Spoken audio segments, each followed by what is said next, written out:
एक गांव में रतन नाम का अमीर युवक रहता था, जो दिन भर आवारा फिरता रहता था।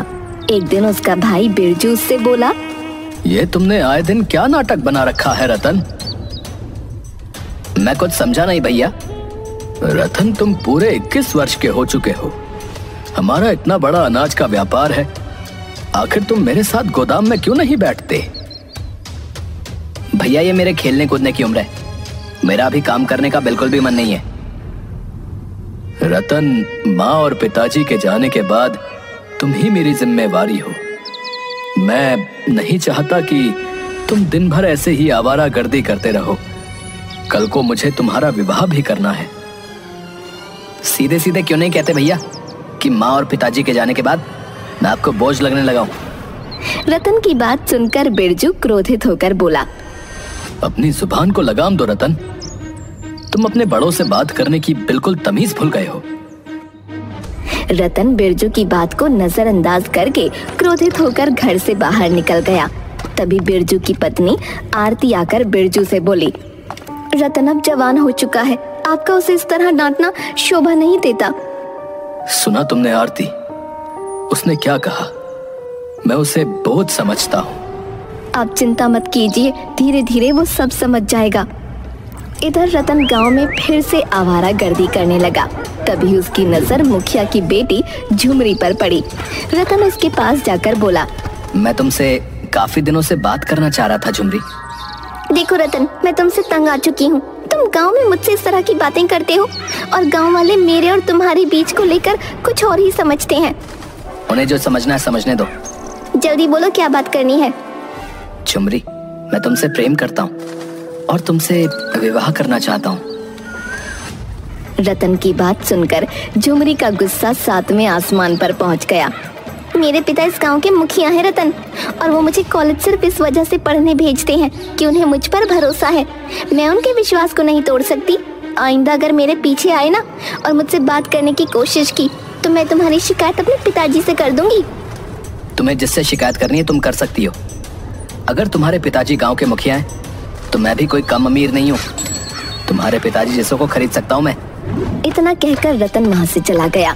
शाम को जब रतन घर आया तो उसने देखा कि मुखिया उसके भाई बिरजू के पास बैठा था। बिरजू रतन से बोला, ये मैं क्या सुन रहा हूँ रतन? अब तुम आवारागर्दी करने के साथ साथ लड़कियों को भी छेड़ने लगे। मैंने किसी को नहीं छेड़ा भैया। मैं मुखिया जी की बेटी से प्रेम करता हूँ, उससे विवाह करना चाहता हूँ। प्रेम करते हो? प्रेम शब्द का मतलब भी समझते हो तुम?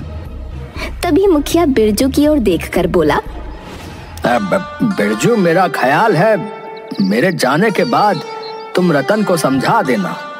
ये समझदार है, समझ जाएगा। नादानी में लड़के ऐसी गलतियां कर ही देते हैं। नहीं मुखिया जी, आज मैं फैसला करके रहूंगा। आज तो इसने हद पार कर दी है। इतना बोलकर बिरजू रतन से बोला, रतन, मैं तुम्हारा विवाह अगर मुखिया जी की बेटी झुमरी से करा दूं तो तुम उसे खिलाओगे क्या? तुम करते क्या हो? तुम्हारी महीने की आमदनी कितनी है? अपने भाई की बात सुनकर रतन का दिमाग पूरी तरह से खराब हो गया।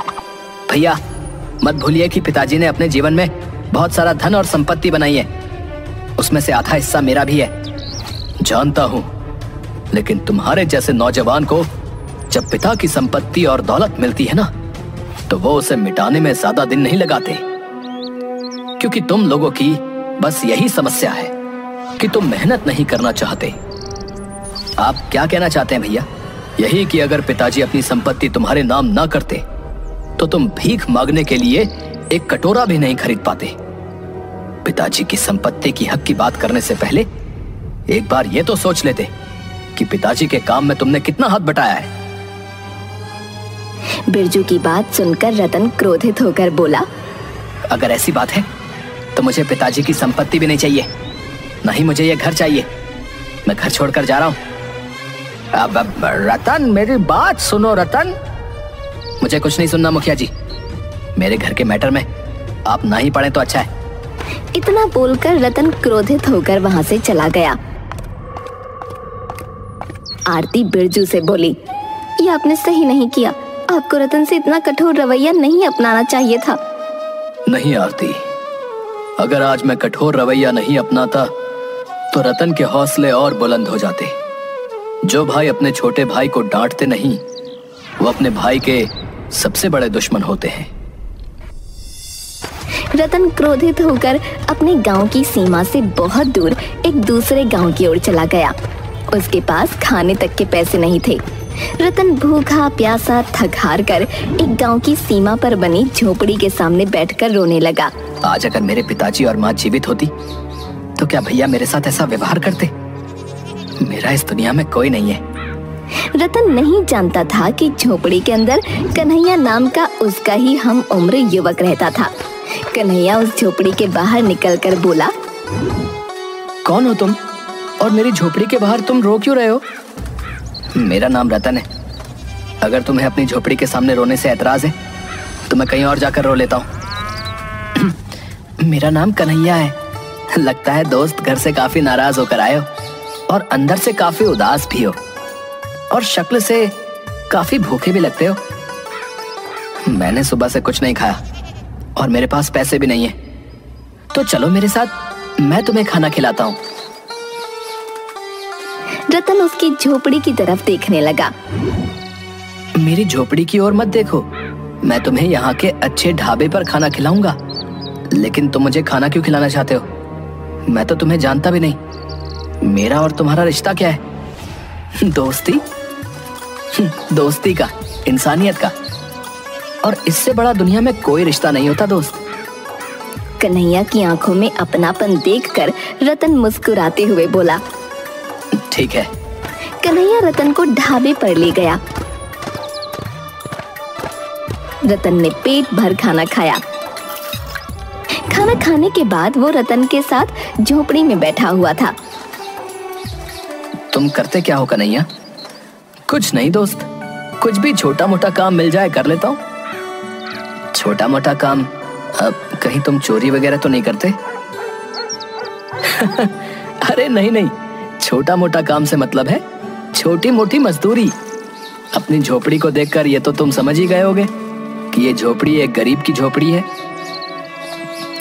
बचपन में ही माता पिता छोड़कर चले गए, तब से मैं अकेला ही हूँ। जब तुम्हें अपनी झोपड़ी के बाहर अपने माता पिता को याद करते हुए देखा तो मुझे अपने माता पिता याद आ गए। एक समय में मैं भी अपने माता पिता को याद करके बहुत रोता था। अब क्या मैं भी तुम्हारी झोपड़ी में तुम्हारे साथ रह सकता हूँ? ये भी कोई पूछने की बात है? मेरी झोपड़ी में 2 ही चारपाई हैं। एक हमेशा खाली पड़ी रहती थी, शायद ये तुम्हारे लिए ही थी।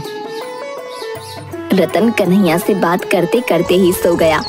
अगले दिन रतन कन्हैया से बोला, अब अगर तुम्हें कोई ऐतराज ना हो दोस्त, तो क्या अब मैं भी तुम्हारे साथ मजदूरी कर सकता हूँ? रतन, तुम्हारे कपड़े देखकर ही मैं समझ गया था कि तुम कोई अमीर घराने से ताल्लुक रखते हो। तुम्हारे हाथ बता रहे हैं कि तुमने आज तक कभी कोई भारी वजन नहीं उठाया। तुम रहने दो। अब नहीं, काम को लेकर मेरे भैया ने मुझे ताना मारा था। मैं भी काम कर सकता हूँ, मैं तुम्हारे ऊपर बोझ नहीं बनूंगा। रतन की बात सुनकर कन्हैया मुस्कुराने लगा। उस दिन के बाद रतन रोज कन्हैया के साथ मजदूरी करने लगा। कुछ ही दिनों में वो दोनों गहरे दोस्त बन गए। मगर रतन कभी कभी अचानक उदास हो जाता था। ये तुम अचानक उदास क्यों हो जाते हो? अगर तुम्हें घर की याद आती है तो तुम चले क्यों नहीं जाते? नहीं, मेरे परिवार वाले मुझे बिल्कुल भी प्यार नहीं करते। अगर थोड़ा सा भी करते होते तो वो मुझे ढूंढते हुए यहाँ जरूर आते। एक दिन कन्हैया और रतन गांव की सड़क पर बने हुई छोटी सी दुकान पर चाय पी रहे थे। तभी एक लग्जरी कार आकर रुकी। उस लग्जरी कार में बिरजू और आरती निकलकर बाहर आ गए। रतन, हमने तुम्हें कहां कहां नहीं ढूंढा, तुम यहाँ हो। चलो घर चलो। मैं घर नहीं जाऊंगा भैया। रतन, जिद मत करो। मैंने तुमसे जो भी कठोर शब्द बोले मैं उसके लिए क्षमा मांगता हूँ। तुम्हारे बगैर घर सुना है।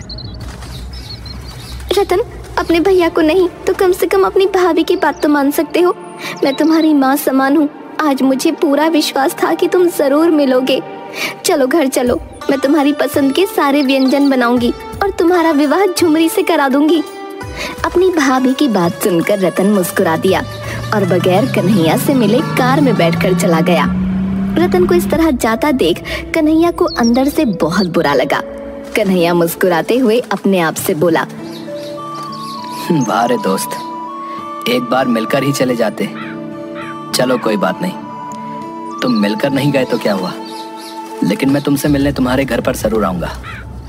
कन्हैया बेचारा उस दिन से अकेला रह गया। कुछ महीनों बाद कन्हैया को रतन की बहुत याद आने लगी। कन्हैया जानता था कि रतन किस गांव में रहता है।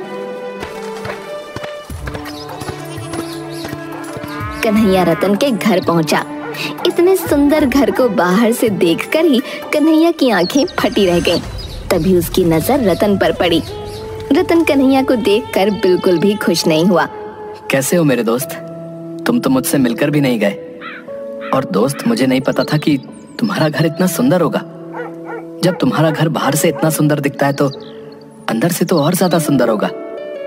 तुम तो मेरी उम्मीद से भी ज्यादा अमीर निकले। रतन बुरा सा मुंह बनाते हुए बोला, यहाँ कैसे आना हुआ कन्हैया? सब कुछ यही पूछ लोगे क्या? अपने दोस्त को अंदर नहीं बुलाओगे? अंदर सजावट का काम चल रहा है। वो क्या है कि 2 दिन बाद मेरी मुखिया की बेटी झुमरी से शादी है, और तुमने अपनी शादी में गरीब दोस्त को बुलाना भी गवारा नहीं समझा। देखो कन्हैया, मैं जानता हूँ कि तुमने मेरी मदद की और तुमने मुझे खाना खिलाया और मुझे अपनी झोपड़ी में रहने के लिए एक चारपाई दी। तुम्हें उसके लिए जितने भी पैसे चाहिए मैं तुम्हें देने के लिए तैयार हूँ। कन्हैया, तुम जानते नहीं मैंने जितना वक्त तुम्हारे साथ गुजारा है वो कितनी मुश्किल और मुसीबत से गुजारा है। इतनी सड़ी हुई और बदबूदार जगह पर मेरा दम घुटता था, इसलिए मैं कभी कभी वहां से भागने की सोचता था, मगर तुम्हें लगता था कि मैं उदास हो जाता हूँ। रतन, तुम्हारी सोच बहुत छोटी निकली दोस्त।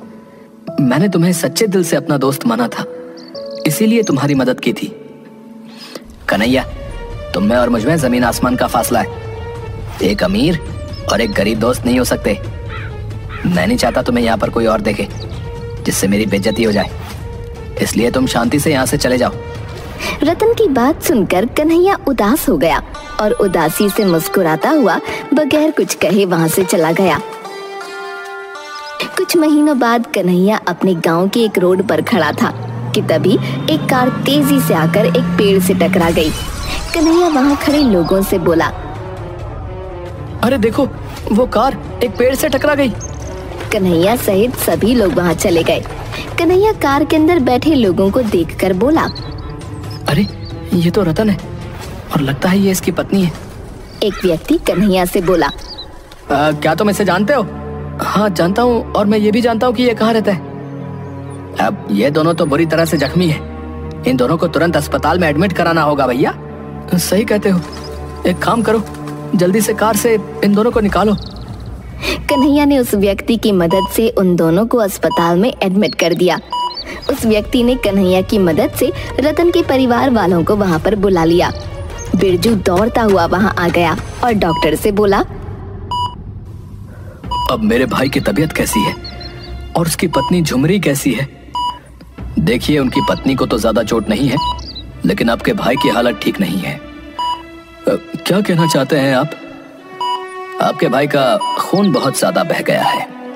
खून ज्यादा बह जाने की वजह से उनकी दोनों किडनियां डैमेज हो गई हैं। तो फिर आप मेरी किडनी ले लीजिए। अब आई एम सॉरी, आपकी एज ज्यादा है। डॉक्टर, मेरे भाई के इलाज में जितना भी रुपया खर्च हो जाए उसकी चिंता मत कीजिए, बस मेरे भाई को ठीक कर दीजिए। आप जाकर सबसे पहले खून का इंतजाम करिए, क्योंकि आपके भाई का ब्लड का जो ग्रुप है वो हमें कहीं नहीं मिल रहा। बिरजू पागलों की तरह खून का इंतजाम करने लगा, मगर उसे रतन के ब्लड ग्रुप का कोई ग्रुप नहीं मिला और हर किसी ने अपनी किडनी देने से मना कर दिया। कन्हैया चुपचाप डॉक्टर के पास आकर बोला, मेरा ब्लड ग्रुप चेक कर लीजिए डॉक्टर साहब। तुम कौन हो? रतन का दोस्त हूँ। डॉक्टर ने कन्हैया का ब्लड ग्रुप चेक किया। अरे वाह, तुम्हारा ब्लड ग्रुप तो रतन के ब्लड ग्रुप से मैच खा गया। डॉक्टर साहब, मैं अपनी किडनी भी डोनेट करना चाहता हूँ। क्या तुम इस बात को सीरियसली कह रहे हो? हाँ डॉक्टर साहब, रतन मेरा दोस्त है। उसकी नई नई शादी हुई है। मैं नहीं चाहता कि उसे कुछ हो जाए। जब रतन ठीक हो जाए तो मेरा मैसेज रतन तक आप जरूर पहुंचा दीजिएगा। बस मैं इतना ही चाहता हूं। तुम बिल्कुल पागल इंसान हो। अरे बिरजू बहुत पैसे वाला इंसान है। उसे पता लग गया कि तुमने अपनी किडनी उसके भाई को दान दी है तो वो तो तुम्हें पैसों में तोल देगा। मुझे पैसे नहीं चाहिए। मैं दोस्ती के नाम को बदनाम नहीं करना चाहता। कुछ महीनों बाद रतन बिल्कुल स्वस्थ हो गया और ठीक होकर रतन मिठाई का डिब्बा लेकर डॉक्टर से मिलने अपने भाई के साथ उसके घर पर आया। भैया बता रहे थे कि उन्होंने आपसे बहुत पूछा कि मुझे किडनी किसने दान की है, मगर आपने भैया को नहीं बताया। हाँ रतन, क्योंकि जिसने तुम्हें किडनी और ब्लड डोनेट किया था उसने मुझे सिर्फ तुम्हें ही बताने को बोला था। मैं आपकी बात का मतलब नहीं समझा। उसने अपना नाम कन्हैया बताया था और मुझसे कहा था कि रतन जब स्वस्थ होकर आपसे किडनी डोनेट करने वाले का नाम पता करने आए तो आप उसे मेरा नाम बताना और साथ ही साथ ये भी कहना कि असली दोस्त इसे कहते हैं। रतन से कहना कि अगर उसे दोस्त बनना है तो वो किसी गरीब को बनाए, क्योंकि गरीब ही मुसीबत में काम आते हैं। डॉक्टर की बात सुनकर रतन फूट फूट कर रोने लगा। वो बगैर देरी किए अपनी बाइक लेकर सीधे कन्हैया की झोपड़ी के पास चला गया, मगर उसने देखा उस झोपड़ी के अंदर कोई दूसरा ही व्यक्ति रह रहा था। यहाँ पर तो कन्हैया रहता था, कहाँ गया? कन्हैया तो यहाँ से 1 महीने पहले ही चला गया। क्या आप जानते हैं वो कहाँ गया? नहीं, उसने किसी को नहीं बताया, बल्कि उसने गांव में भी किसी को नहीं बताया कि वो कहाँ जा रहा है। हाँ, उसने कहा जरूर था कि कोई रतन नाम का इंसान पता करते करते यहाँ पर आएगा तो उससे कह देना कि दोस्ती का असली मतलब यही होता है। वो भले ही मुझे अपना दोस्त नहीं समझता हो, लेकिन मैंने उससे सच्चे दिल से दोस्ती की थी। उस व्यक्ति की बात सुनकर रतन भारी मन से झोपड़ी के बाहर निकल आया और पागलों की तरह कन्हैया को ढूंढने लगा, मगर कन्हैया उसे आज तक नहीं मिला। कन्हैया रतन को दोस्ती का बहुत बड़ा पाठ सिखा गया था।